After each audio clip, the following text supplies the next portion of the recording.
আসসালামু আলাইকুম রহমতুল্লাহি বারাকাতু।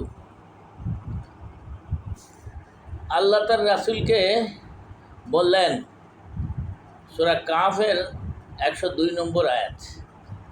আল্লাহ তার রাসূলকে বললেন, হে রাসূল, কাফেররা কি মনে করেছে যে তারা আল্লাহর পরিবর্তে আল্লাহর বান্দাদের উপাসনা করবে, যেমন ফেরেশতা, নবী, রাসূল, শয়তান, জিন ইত্যাদির?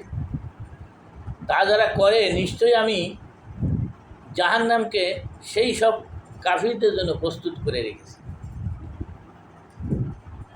103 নম্বর আয়াতে আল্লাহ বললেন, হে রাসূল, আপনি কি জানেন এমন কিছু মানুষ আছে যারা আমলের দিক থেকে সবচেয়ে বেশি ক্ষতিগ্রস্ত? পরের আয়াতে বললেন, দুনিয়ার জীবনে যাদের চেষ্টা ব্যর্থ, অথচ তারা মনে করছে যে তারা ভালো কাজ করছে।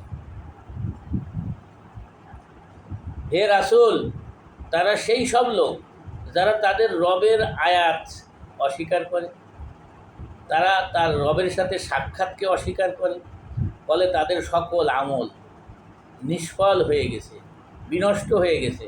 সুতরাং আমি তাদের জন্য কিয়ামতের দিন কোনো ওজনের ব্যবস্থা করব না, মানে তাদের কোনো বিচার হবে না, তাদের সোজাসুজি কি জাহান্নাম। তাদের কোনো ওজন করা হবে না, ওজনের ব্যবস্থাও করা হবে না। তারপরে 106 নম্বর আয়াতে আল্লাহ বললেন, তাদের পরিণাম হবে জাহান্নাম, কারণ তারা কুফরি করেছে এবং আল্লাহ রাসূলের সাথে তারা বিদ্রুপ করেছে।